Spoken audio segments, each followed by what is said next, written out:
Well, thank you, Charles, in the Enugu Center, and let me welcome you to Abuja. My name is Ough, as always, it never changes. Well, Abuja today is good news for me, has a rather cool weather.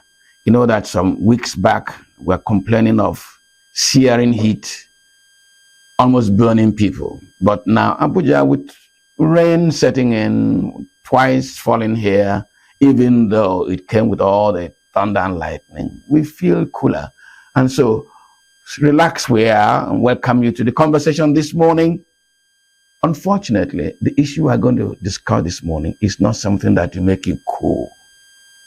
It is rather something that will make you green, frankly. I get worried all the time when we discuss corruption, anti-corruption in Nigeria. But incidentally, that's what we're going to discuss this morning. Issues in Nigeria's anti-corruption efforts. That is our focus this morning. And my guest is the founder of Set Up Nigeria, Onyi. Now, before we came on set, I said to her, Onyi, this O, is it the Oxford O or is it the Cambridge O? Onyi, you're welcome to the program. Thank you very much, sir. Thank you. Is it the Oxford O or the... I don't know what you mean by Cambridge Oxford O. Actually, I could say Cambridge O because he went to Cambridge, so... Onyi, I introduced you as the founder of Set Up Nigeria. What is Set Up Nigeria and what do you do? Yeah, thank you very much, sir. And thank you for having me on the show. So Step Up Nigeria is a non-governmental organization that is working on tackling some of the drivers of corruption in Nigeria. The reason why I founded Step Up Nigeria was out of frustration. I felt like we need to begin to tackle what actually drives the corrupt behavior rather than focusing on the symptoms. Whilst I agree that we need to still have, just like with every crime, you need some sanctions, which is where the anti-corruption agencies come in place. But we still need to tackle society. We need to have a society where integrity is the norm. And how do we drive that integrity? We need to begin to look at those drivers. So there's some cultural things, like if I'm in a position of power, for example, there's an expectation if I become a PAMSEC or a minister tomorrow, my whole village, everybody either wants a job or a contract or something. And growing up as well, I've seen that happen. And I've seen people being branded as bad people because they didn't help people, to a job. And that's what puts pressure on people in particularly in the public sector, in a position of compromises them and makes them take actions that they wouldn't necessarily want to do. So that is where Step Up Nigeria is coming from. It's coming from that angle of how can we begin to tackle some of those behaviors and how do we encourage good behavior as well. And so we thought that the best way to start, because I had lost hope in the adult generation, was to start with children. And what we did was I wrote my first book, A Maker's Money. So it was just the storytelling. And in The Maker's Money, we're trying to show that it's not like corrupt people are bad, in the sense, because if you read the story of a maker wasn't really a bad person. All he was trying to do was help his friends and family using his position. But what we're trying to show is that that's good behavior, in quotes, can be detrimental to society. So that is what Step Up Nigeria really is all about. Okay, in the course of telling me, and therefore my colleagues following, you said you want to tackle some of the drivers. Yes. Have you tried to identify these drivers? Yes. So one of them that I identified in the course of, because I had worked in anti-corruption, for years before I set up NGO doing like political economy analysis, trying to just understand some of the behavior, some of the history or whatever that could be driving corruption. But one of the things that I found socially was that social norms, just what I explained to you, social norms was an enabler of corruption. So it's just some things that just in our culture, like I said. Then there's also that, I've mentioned one of them, which is like when you're in a position of power, there's an expectation from society, that pressure. There's also that thing of, is our turn to eat? I've heard many people say that, so many times, so because of that, there's some sort of, people don't really care, like if Joshua or Mr. Njoku, is this okay? That's their time. When our own village time comes, we too will chop. And that reinforces corrupt behavior. And so it's those sort of behaviors that we're trying to change. That do you know that that thinking, we're trying to change that mindset, can actually keep on enabling corruption. And we want a society where, I personally want a society where, I come home and, things are working. There's in fact, the monies that are supposed to be used for something is actually used, for that. So that is where our interest comes, the fact that let public money begin to be used for in public investment, so that Nigeria becomes that place where we don't have this Japa syndrome that we're seeing day in, day out. Yes. But you know that the charge, the responsibility for dealing with corruption in Nigeria is given to, for instance, EFCC, ICPC, the police, and some other institutions like that. Since there are about 2, 3, 4 of them, why do we need NGOs? Very good question. I like that question. And that's again some of the things we're trying to demystify through Step Up Nigeria. Tackling corruption is not it's not just about arresting corrupt offenders, right? So it's a holistic. So there are 3 things, like if you want to tackle corruption, there are 3 things we need to do. You need to, 1, prevent corruption through either creating systems or education or whatever it is that prevent or makes it difficult for corruption to happen. So you prevent it through systems, for example. So there's systems, sanctions, and society. So we need to create systems that make it very difficult for corruption to happen. We need to sanctions, which is where EFCC and the law enforcement agencies come in. We need to, obviously, when people, after all the education, after all the systems, people still resort to corruption, we need to find ways to punish them, just like we have for every crime, armed robbery, murder. Yeah. And then society. We also need a society that actually values integrity.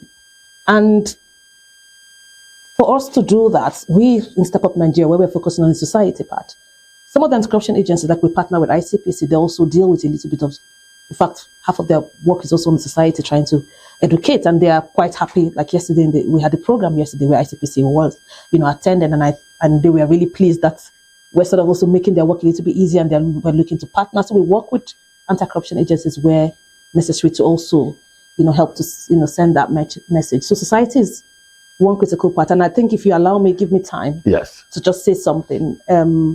Have a friend or an acquaintance or, someone, a colleague, however you describe it, who used to be a former head of an agency, a public agency. And he told this story that resonated with me. He said in the 70s, if you have, like he had in their village, a man who was just a clerk or something, built, this big, mansion, the villagers were not happy. Like they didn't understand. They were like, how can this man, with his resources have this house? So they reported him to the police. But that is not happening now. You know what is happening now? What is happening now? We celebrate and dance with them. We don't ask questions, even with our own relations. What are you doing? You're just earning maybe 200,000, 300,000. How are you able to afford, XYZ, a Benz, or do you get what I mean? How are you able to build this big house? Exactly. And I think that's the point. I think that resonated. So he even actually was also agreeing. So is that change? So we want that value system. We as Nigerians, we know we used to have it. That value system is there, but it's sort of eroded. And that's what we're trying to do. And you need that to be able to reduce corrupt behavior. Yeah. Before I ask you my next question, I'll also tell you a story. Okay. And this is a live story. In my community, right, we gather together to discuss serious issues, development, sending children to school, managing the land, whatever it is. As we discuss, one very rich young man raises his voice to want to make a contribution. And one very, very dry man in the village, pardon my language, says to him, please, what we're talking here is for useful people, not people whose bags are full of money. See, expressing it in English language doesn't capture it properly. He says, we want to please hear from people, not bags of money. And the young man simply sits down because to the community, his money is of no consequence. There are people of integrity and worth in the community whose voices they want to hear. But unfortunately, these days, really, the reverse, my friend, you dry man, keep quiet. Let us listen to people of substance. That's the reverse. And it just agrees with what you're saying. No. Now, why choose children? Why choose? Let me tell you why I'm asking that question. Yeah. In the struggle against apartheid in South Africa, the whole thing, much of it was focused on university graduates. Our universities, they were keyed into it. They understood it. They made contributions. They rallied, and just allowed the political heads to go there and talk. But the mass of those who pushed in Nigeria were essentially university undergraduates. Why do you target those who may not really understand what corruption is? You are telling them about it, the children.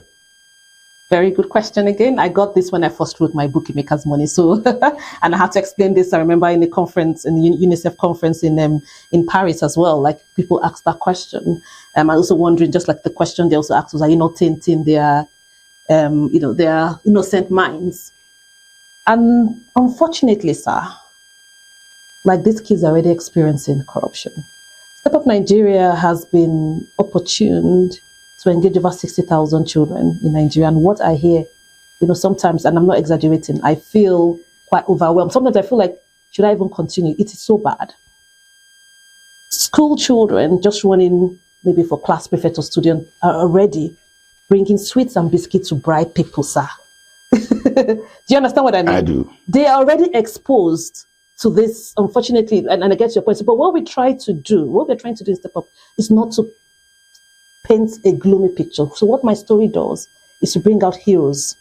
So we use positive anti-corruption messaging, where we try to show them the value of integrity. So yes, this could be bad, these behaviors are bad, but you know what? You could be that champion. And that's what we try to do. And to be honest with you, it's been working. And it's been, yesterday I was almost in tears during the session because a girl that we started engaging when she was in GS3, I met her for the first time. And when we engaged her with the books and everything, she's in 300 level now. She's a champion. She's just talking about how to act with integrity, doing the right thing. She said people cheat, in exam in university, and she tries to talk people out of it, talk her students out of it. So we're not trying to, and I get your point, because it was also a bit of a concern, which is why the stories that I write, I try to ensure that it comes with a positive. So rather than, we dwell on the behavior, but we dwell more on the positive action that people have taken to address the behavior. And then we also have a reward system. Every year we do an anti-corruption awards where we reward ordinary citizens. And we're quite keen on when we're designing that program. I didn't want some big official to know. Ordinary citizens that would never have thought, that they would even be recognized for anything, but have taken just doing what is right, standing up for integrity, challenging the status quo. We recognize them. We engage with schools. If school owners, how many times they beg us, please, like most of our programs have been step by step. We take feedback from people as we engage. People keep on asking me, come to university. I said, look, they have a target, like there's something here. Exactly. And I don't want to just spread thin. There's a reason why I didn't go to university, because I was a university student myself. I know that at that point, some people are just finished, to be honest. So you have to look at the formation age of a child. This is the time, to groom a child, right? I have children myself. My first son is 12. So it's like, I know that that's the age. This is the critical stage. So that's what we're trying to do. Get them at that critical stage to prioritize integrity. Not so much to place it, to portray gloom and doom, but more like saying you can do the right thing. Where you're faced with a situation, which they're already facing. 8 years old, 9-year-olds. Imagine young children running elections and their parents giving them sweets and biscuits to bribe. You understand what I mean? At that stage. They are building friendship. So this is, but you understand what I mean? This is what's, at the heart of what we're trying to do. And we also want, and I'm sure you want that as well, sir. Like for me, I genuinely want a future. We live abroad. Like I was telling the cab guy that I use when I'm in country, I said, do you know that Nigeria is actually, like, honestly, if things were working, I will not be abroad. There's something about coming home. Each time I come home, even with the challenge, there's just this thing. There's just something about Nigeria. We are warm. You have that community feel. You have that support. But most people can't be here because it's hard. There's insecurity. Do you understand what I mean? So for me, there's there's a personal passion to have Nigeria great. At some point, maybe my old age, I might decide to come back, that I'll feel free and relax. I used to love going to the village. I'm from the southeast. I grew up going to the village for Christmas, and I loved it. It's beautiful time, masquerades. I'm a villager. Forget about one in the studio. I'm a villager. But do you understand what I'm saying? But it's this now. People go to the villages, escort. You know what I mean? Is that the society we want? And that is what we're trying to do. So let these young people feel that they can be hope. So our stories and films show them that positive, like what it could be if they do the right thing. Now, in the course of explaining one or two things to me, you've used the word system. You're looking at the system. I will paint another theory in the course of this chat. But let me pass a verdict. The best I can say that most of Nigeria's systems are difficult. Let me not use the word corrupt. The political system is difficult. The economic system is difficult. The social system, as we just discussed now, is becoming difficult. As you make this effort, and the pillars of these systems are we the adults. That is truth. Yes. As you focus on the children and the pillar stands firm, will the kids not just be capricious, hitting their heads on a system that will not give way? I like this question because I also spoke about. So I believe so for systems, I mean things like institutions, right? And I do believe institutions matter, but I believe individuals matter too, which is why we're trying to change mindset in what we're doing. Because I keep on saying, like, ghosts don't run institutions. No. See what has happened in the US, right? Like, it takes one person to dismantle this mighty institutions. So, that alone is just, like for me, when these things happen, I'm not like I'm happy, but it justifies what I've been saying a long time. I always say, institutions matter, but individuals matter, even if possible more. And so it's about how do we get those. You start with you start with one person connection up. By the time we're building that group of people, that is what we're trying to do in Step Up. That is where I feel that the concentration should be, because like you rightly said, the systems is not somebody, you can come, Mr. Njoko can come now and transform this, you know what I mean? And we will be like, is this the same Nigeria? It takes people to run systems. And which is why I believe more in investing in whatever anti-corruption efforts we're doing to really focus on society, on the people. Rather than, I believe in institutions, don't get me wrong, we still need working institutions, but I'm just saying that sometimes people, when I read some of these theories or read the way people, we rely so much on institutions as if it's this magic thing that stays, it can be broken, it's not sustainable. We've seen it time in time. USAID has just been broken flat out, just like that. Who would have thought? By a screen man, a TV screen man. But do you think really that, because earlier I mentioned institutions that are charged with anti-corruption in Nigeria, EFCC, ICPC, the police, and allied institutions. You are focusing on the people. Do you think that those institutions have been overwhelmed by the situation? Yeah, so I think it's a good question. I think that, the way I see them, that's the thing. I think, first of all, I'm not sure whether they have the right funding or the structure sometimes to even deliver with the way they're supposed to deliver. In terms of if, they want to do things, you know what I mean, obviously. But I think with every sort of law enforcement, even abroad, I don't think you can do everything. No. Sometimes there's something called almost a selective justice, but there's some, you have to pick and choose, right? Yeah. Where the resources is always based on budgeting. And that's why I'm saying that we can't keep on relying on them. Because for me, those ones that went, just like with armed robbery and murder, is serious cases they should be handling. You know what I mean? And so we need to sort of try as much as possible to prevent it from their own. There's room for them, but they are there to pick up those very serious cases. That's the way I see them. I'm not sure in terms of overwhelmed. I'm not too sure whether it's overwhelming or whether, I just don't know. It's complicated with anti-corruption, agencies that is here in Nigeria in terms of sometimes there's some political factors, sometimes there's some genuine, like challenges that they face that they can't, because actually pursuing cases it's expensive if they were to do it well. And I remember years back now, and I'm not, a friend of mine who used to work in the enforcement, there's something he said, like even I think from the police side, he was saying that we didn't have even writing, what do you call that thing when you arrest someone? There's this thing that the police have to write. I've forgotten what it's called now. The forms for their report, kind of. Yeah, there's something, when you write a case like initial, I don't know what it's called now, but there's something that is a simple thing where you describe, like maybe someone has reported a case and then they're supposed to make some entries and or something, but that even many people don't know how to. They don't have the capacity how to write that to be able to capture. And then also there's also some few challenges with investigations, where like they miss opportunities, like maybe where you could have taken something at the time you caught the person, maybe an arms, a weapon or whatever as evidence, but you leave it then, of course, by the time it starts, then it's distorted. So there's that sort of maybe probably not enough. Maybe they need more support as well in how they carry out investigations, and particularly at the beginning when something happens and it's fresh. So there's some few operational challenges. I think that's the point I'm trying to say, that also hamper some of their work. But I think like the ICPC is doing, they're trying, they're doing a great job. I haven't worked closely with the EFCC in a while to see, but I know ICPC really, the mission, the heart is there to do something, and which is good. And they're willing to cooperate and collaborate with, people to work. And when you look at this country, listen to yourself, listen to the narratives, listen to what people have said or are saying.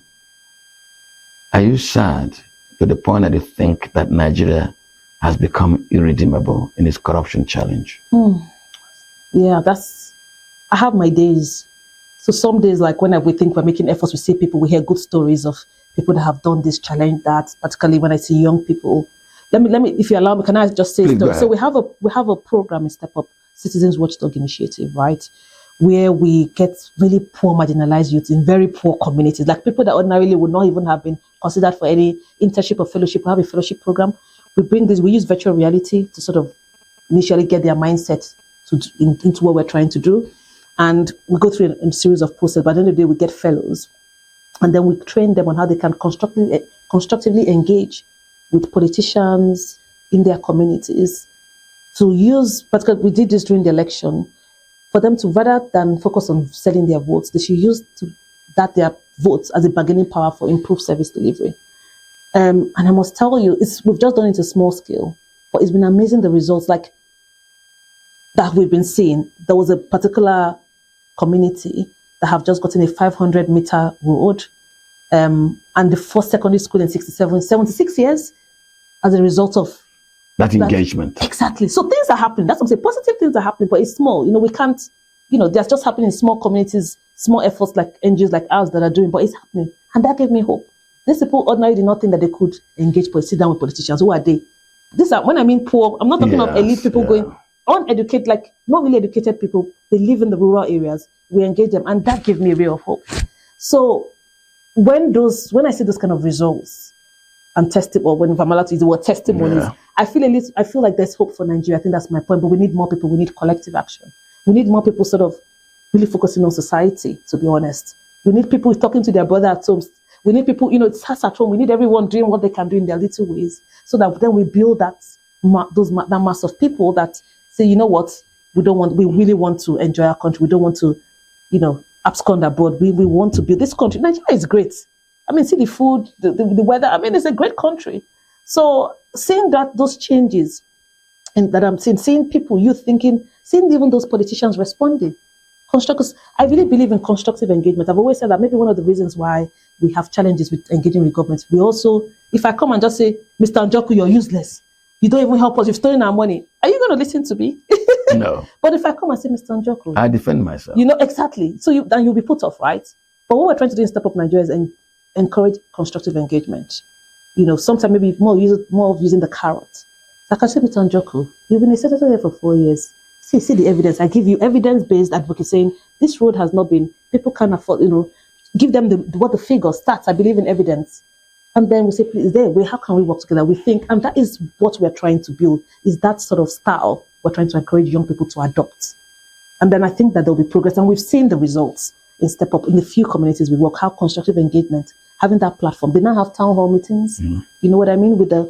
So creating that bridge. Exactly. And that's how we should be. And I think the more we have more of those sort of engagement, I think we're going to see improvement. Because I still think that some of the people in power want to do one, or some of them still want to do one or two things before they leave, And your home, we also need to, even for the politicians, at the end of the day, people need a home to come back to. Sure. Which is why the work with society is very important. If they finish stealing all the money and in their village people shoot them away, they will not be upset. That's why society is important, that we need to really begin to reject. And that's why they join the Jakba. Exactly. But that's why we need social sanctions. I really mean it. There's something I train teachers on anti-corruption, and in our live session, I train them on social sanctions. It's very important that we begin. If I boycott your business, if when you come home, isolation is very, that is the biggest, it is more impactful than anti-corruption, than agencies. That is true. Social isolation. Yes. When you feel rejected. Yes. Honestly, by force, you will stop that corrupt. So there are many ways, because that's why I believe so much in the power of society. Society is in our hands. That will push me to the next issue I wanted to talk about. And that is, if you look at by the way, let me presage it. The Bible says, lead us not into temptation. I'm not going to lead you into temptation, but I just want to discuss our political leadership a little bit. Okay. You said a while ago that even one person can cause a change. And the matter of corruption has been Nigeria's narrative, Nigeria's conversation for the last, in fact, from 1966. When the coup plotters came here, they accused the politicians of being 10%ers. Yeah. The next coup, the next one, every government that has changed has spoken about corruption. To the point that our National Orientation Agency has a very interesting slogan: do the right thing. That is targeted at things that are going wrong. But these things, leadership, drives society, drives a nation, drives behavior. Yeah. Some of us just see them as role models and we copy. Yeah. It appears that our political leadership is unmoved and unmoving when you talk about corruption. As a matter of truth, the benefit of doing the wrong thing seems to excite them. Yeah. Has it worried you to the point of thinking of what to do? Thinking of how to change the conversation? Apart from these children. Yeah. Because you see, look, apples hardly fall far away from their trees. And the trees of this nation are our political leadership, our political leaders. And apples can't afford to fall far away from the tree. So we behave the way they do. You're making a lot of effort for the children. I'll come back to that. But as you make the effort and the children see the benefit of doing the wrong thing, I tell you a story. My second son, I attended the Navy school. And every time in the house, I call him my friend. Every time in the house, I say, look, engineer, the most scarce commodity in the market today is integrity. Yes. But the moment you have it on your shelf, all the customers in the world aggregate to you. So make integrity your prime product. We converse. When he left the Navy school, came out from the university. One day he drove down to Transcorp here in Abuja. And he met one of his classmates who went to London, went to UK after secondary school, did 1 or 2 diploma, came back. And that one was driving a Lamborghini. What did I say? A Lamborghini he was driving. And my son was pushing my smoking Joe to see his friend. At the end of the conversation, his friend called him Chamo, Yusef, and give him $5,000. That his friend is the son of a former governor. A naval officer became a governor in this country. When my son got back to the house, he asked me any questions. He said that this, your product integrity, you speak about every day. What is it worth? No, I told this story. That political leadership tends to sow a wrong disposition in the younger population because they see the benefits of being dishonest. They see the benefit of not caring for integrity. Yeah. How does that worry you, and what are you deciding? What are you thinking? Are you just listening to me, watching it? You are into the thick of this fight. What are you thinking? Yes, I mean, like it's your question in terms of how to demonstrate like the benefits of integrity to people. I mean, that's what we try to do most of the time. Sometimes, I mean, there's something, I lost my thought, but there was something when you were speaking that I actually wanted to talk about and it just escaped me. Apologies. I hope it comes back. I hope it comes back because there was something you mentioned. When I said one of the very scarce commodity, yeah. My son shelved it on the shelf. The thing is, when he called my son Chamo, gave him $5,000, and my son came to ask me a question whether this is my product integrity. Is it a gem? It's going to take a long time. What we are doing, we've just not scratched the surface. I think that's the point. We've just started, and we've just done how many states? 7 states. And it's just not Step Up Nigeria can do this alone. Where I was coming to was Dr. Obi recently has the Fixed Politics Forum, that's what she's trying to do with that forum. In Fixed Politics Nigeria, I'm a member of that forum. They have what they call School of Politics and Governance, where they also trying to create the value, a new political class. So she's handling that Fixed Politics Forum. That's what they're trying to do to address, have value-based political leadership, where leadership is based on values, based on serving the people and not. So different things that happen in different places. And I think Step Up Nigeria just targeting one aspect. And we try to show the benefits of doing the right thing through our stories to make people aspire, for something, even if it's just having that self-respect or recognition from society and how you be, treated with dignity because you did the right thing. Sometimes that is also, enough for some people, and trying to let them, and trying to tell them if they take the other way, how it affects lives and people could die. I think there's so much we can't, we can just keep on. It needs sustained engagement what we are doing for it to stick and to get to that point where people actually change their mindset. So what we're doing is a mindset change. So we have we change it. We're first of all increasing their knowledge around why integrity is important and why corruption shouldn't be followed. And then through our storytelling tools, we try to change their mindset. And then what we are seeing now is for some people, you convert some, just like you go to church, some are converted. So I would say like at least 70% of people, are now changing their behavior. And because I'll be deceiving you if I tell you that everybody's, we've had people we've engaged and they still cheated in exam. But we've had people we've engaged and no, they're reporting people who are cheating in exams, right? So it's a long journey. I think that's my point. But lots of other people are doing things. So in terms of addressing the political, class, that is what Fixed Politics Nigeria is doing. They are doing a great job there. They're just starting as well, but they're also trying to raise people who are running for elections, public office, train them, go through that school, so that we have that value-based political class also coming. So there's a number of people doing things because Step Up can't do everything, definitely. No. So I think that's what I was saying. I'm hoping that more people would also come up with more ideas on how we can tackle that, because it's a big problem. And I can't sit down here and say, have the solutions to everything. No. Now, if you go to highbrow Maitama in Abuja here, anytime from 8 o'clock, 9 o'clock in the night, nobody respects the street, the traffic lights. Yeah. They don't. But in the day, if there's a policeman standing somewhere, they respect it. Which tells me that if people are sanctioned, people are punished severely, maybe your job will be easier. Yeah, true. Yeah. Do you think that's strengthening? Because I agree. People do things and get away with them. I agree.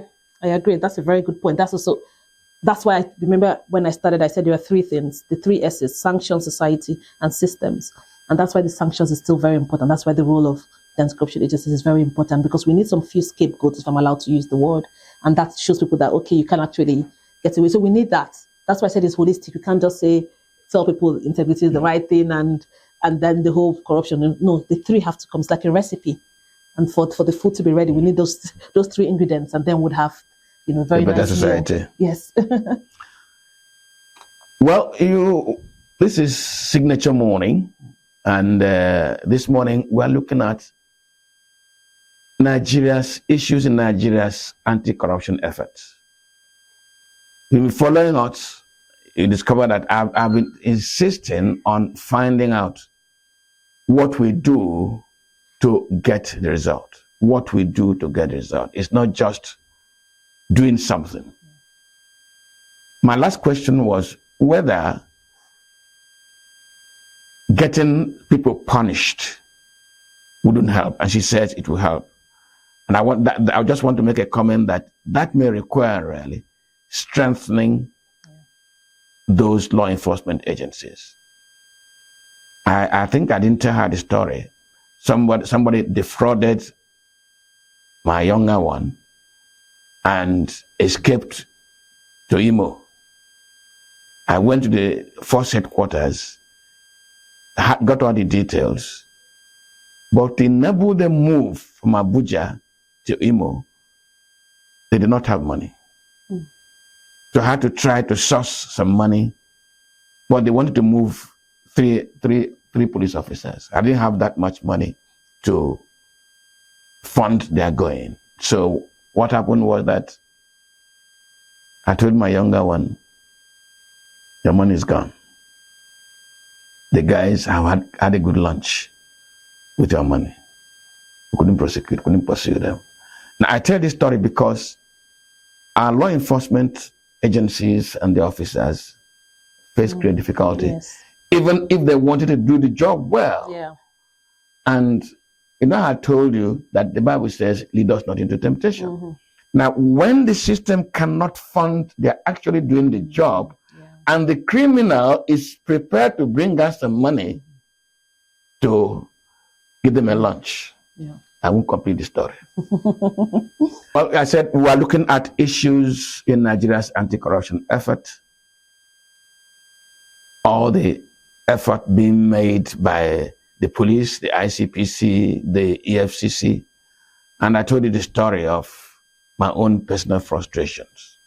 I was sure really that our anti-corruption agencies are being given all the tools and all the funding to enable them deliver if indeed they want to work. That's a difficult thing, really. But for some of us who've experienced it, we sympathize with the security agencies and the difficulties they face, because not funding them also means not funding the war on corruption. Of course, we're talking about issues in Nigeria's anti-corruption efforts, what ought to be done. My producer says, take a break here again. We'll return shortly. Please stay with us. Integrity in school. In halls of learning, bright and true, where dreams take flight in sky so blue, integrity stands, a guiding light, to lead us all in path of right. Through tests and trials, big or small, we chose the truth, stand proud and tall. A helping hand, a heart so kind, respect for all, a thoughtful mind, not just in class, but everywhere. Integrity shows we truly care. At the lunch, Step Up Nigeria's founder Onyi shared her motivation for the initiative. Drawing from years of experience in the anti-corruption space, she recounted a defining moment that shaped the organization's approach. With the new tools like the mobile app, she said there is optimism that integrity education could reach more schools and households across Nigeria. We decided that it's best that we sort of have digital tools where anyone in any part of the world can access our tools. And so what we're doing today is to launch an app which is like a one-stop shop that has what we've produced so far, and then some new tools that we're going to launch today, like the comic series. And then subsequently, when we begin to produce new tools, the app would be the sort of place people can access that.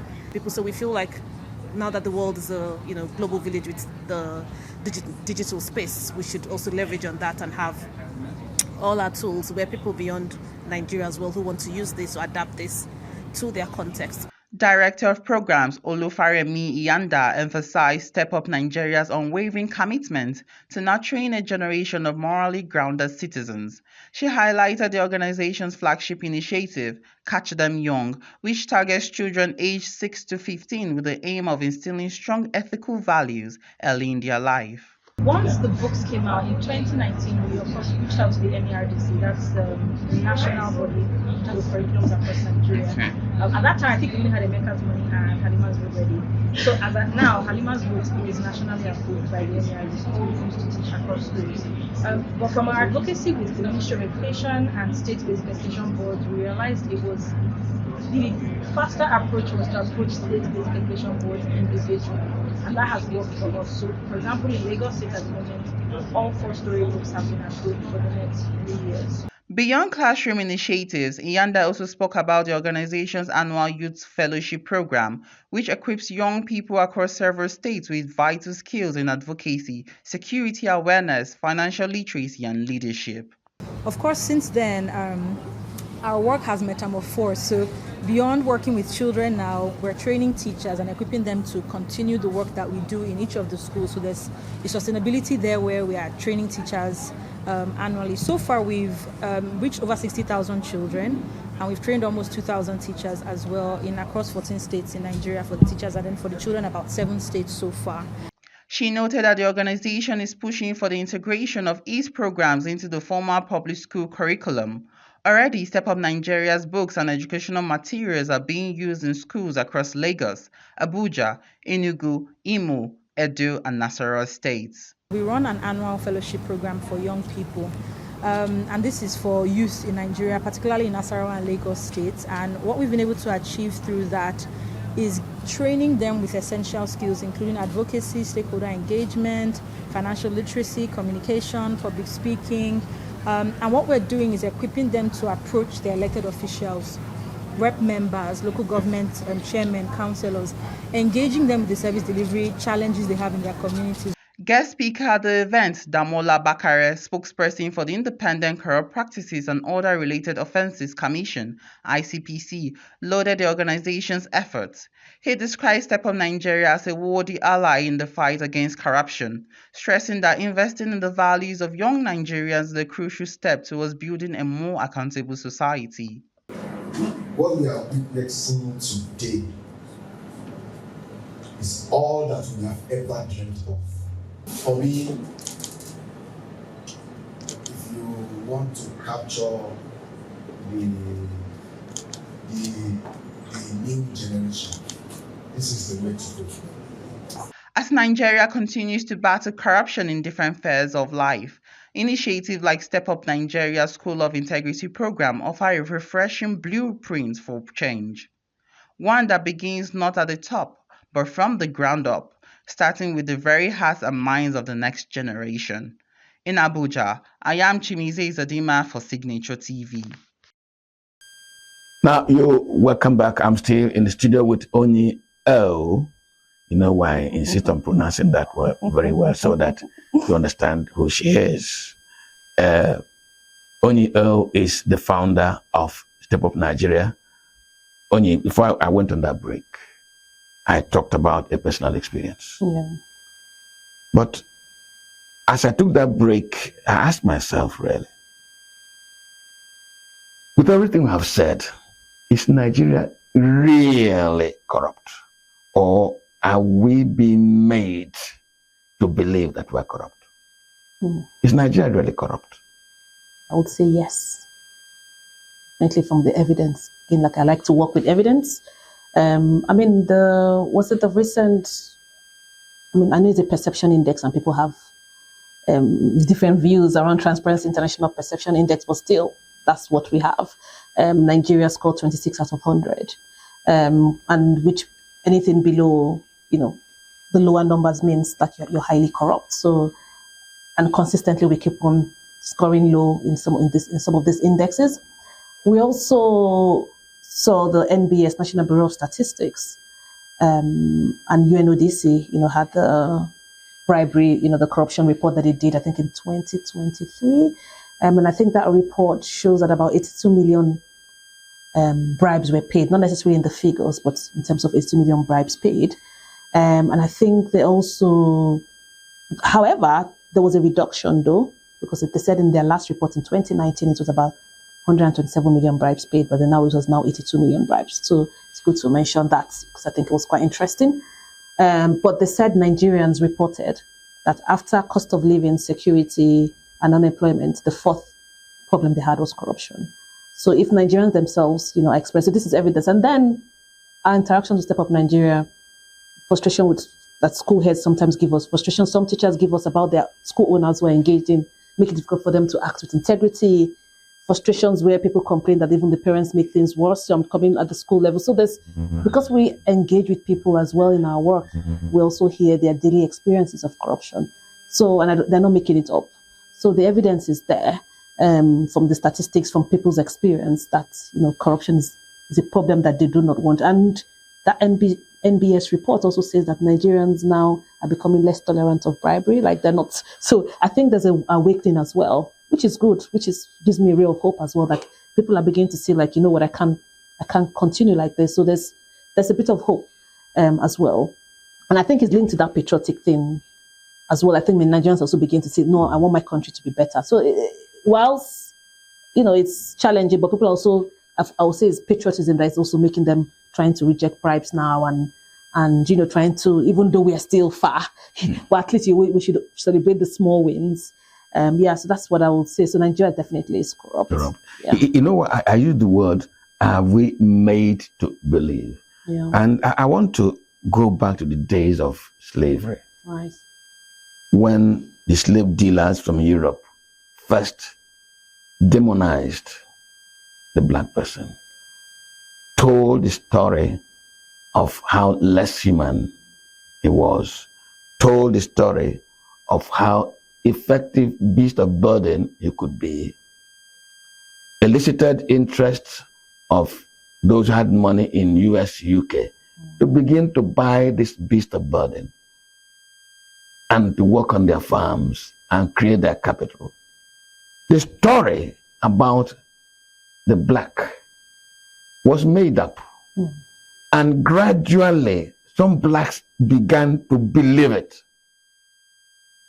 They began to lose hope, confidence, value in themselves. That's why I ask you that question. Are we being made to believe that we're corrupt? Or to somebody else's benefit? Or are we really corrupt? Anyway, if he said we think we are, I'll give you an example. Please do. Like, this is just a very funny example I like to give. When we reviewed one of the audit reports, I think about 6 years ago now, and it was funny, like the allocation in a particular, it was a country, one of the states in the north was allocated for primary health care. It had been turned to an emir's palace. I mean, it was and that particular community did not have access to health care. Calm down. Definitions now. Yeah. If we see that as corruption, and the very people to whom that facility were located prioritized the emir's palace, the people themselves valued the emir's palace much higher than what you are giving them, was it not a matter of what we value? You bring in it. You don't understand what we need. We understand what we need is a palace. You're here insulting us and molesting us with your primary health center. No, I think first of all, that community doesn't have any health center, by the way. And secondly, something is being budgeted. They don't want a health center. They want an MS palace. Well, how do you know they want? Well, how do you know they want a health center? But let me explain something, right? Something has been budgeted for. Yes. An amount has been given for something. There's a reason. And the reason why it was budgeted for, because there was a need for it. I think that's the basic principle for me. And then that money has been diverted for something else. That's just it. Let's ponder. What do you think? Well, human survivor, let us progress. You know, before we came on set, I told you a story of the Second World War. Right. One of the finest propagandists the world still quotes till tomorrow, Joe Bell's. When you study the theory of Joe Bell's success, It's a very simple theory. Bring a small truth, a small fact, factual, and wrap a lot of falsehood around it. And the kernel, that small fact, will carry that falsehood a long distance. Because each time the people want to doubt that falsehood, they see a fact which they can, they know it is factual. So when the whole rap is acceptable. Now, and by repeating it again and again and again, people begin to believe that falsehood. Now, why I'm presaging what I'm going to, my next question with what I've just said is, you are focusing on our children, the younger ones, who really, as they say it, are just clean slate, tabula rasa. And you are imprinting in that innocent mind story of corruption. Your country is corrupt. Your politicians are corrupt. The system is not doing well. Society seems to be celebrating corruption. The young man begins to believe that he is a product of corruption. Doesn't make him to believe the narrative, lose faith in his country, undermine patriotism? Don't you think so? That you are implanting on the minds of these people the story, the narrative of a bad, corrupt society. And as you say it again and again, the young man says, well, how can I damn a corrupt person? I'm going to hell. When I swear, prepare for hell. Did I answer? Yes. So, I think I said earlier that we use storytelling. We do not go to classroom and just saying. But the point I'm trying to make is that there seems to be a conspiracy to get our young people not to believe in their country and undermine the very soul of this nation. That's the point I'm trying to make. I disagree. Because like I said, we use storytelling tools, and our storytelling tools tend to educate the children around standing up for integrity, being a person of integrity, and the benefits they would reap from being a person of integrity. I mean, if we're talking about patriotism building, what more is that? And they're seeing stories of heroes in Nigeria, like fictional heroes who have done this.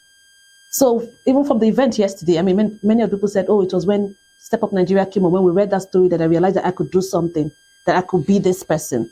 So I would really challenge that notion that we're implanting negativity. I would actually say, because we use the positive anti-corruption messaging as the approach through storytelling, what we are saying is people who ordinarily would have gone the other way are beginning to say, actually, we can do this, and this is what it will do, for our country, Nigeria.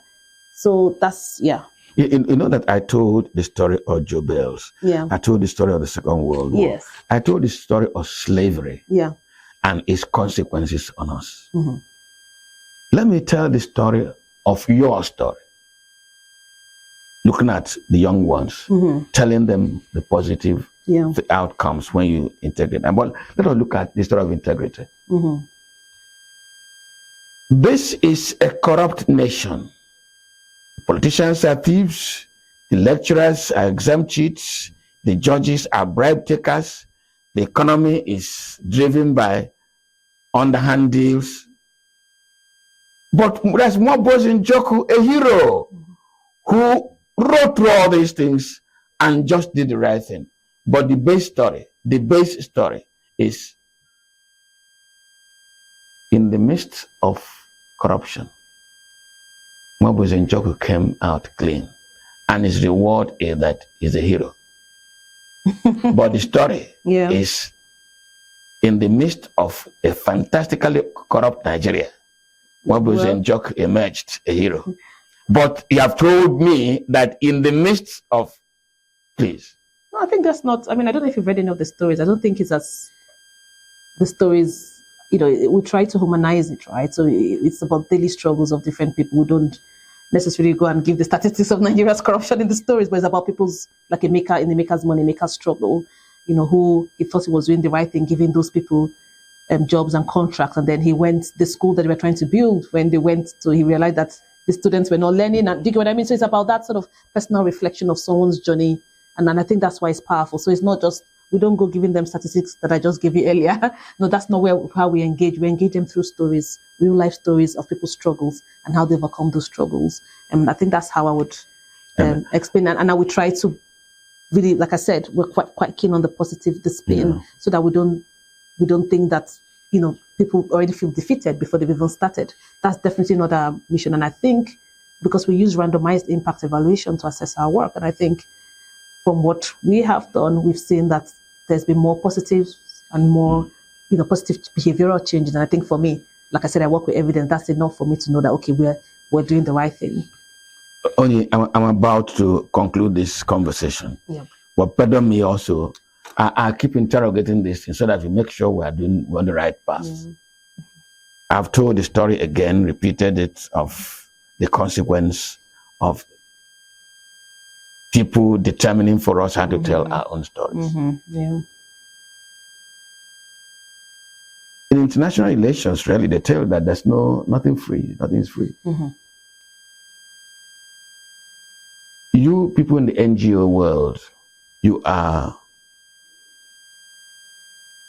I wouldn't say sponsored. You are assisted, you are funded by humanitarianists in America, good-minded people in UK, even in Soviet Union, in Russia and all that. If nothing is for free. And that helping you to develop our young people into being people of integrity.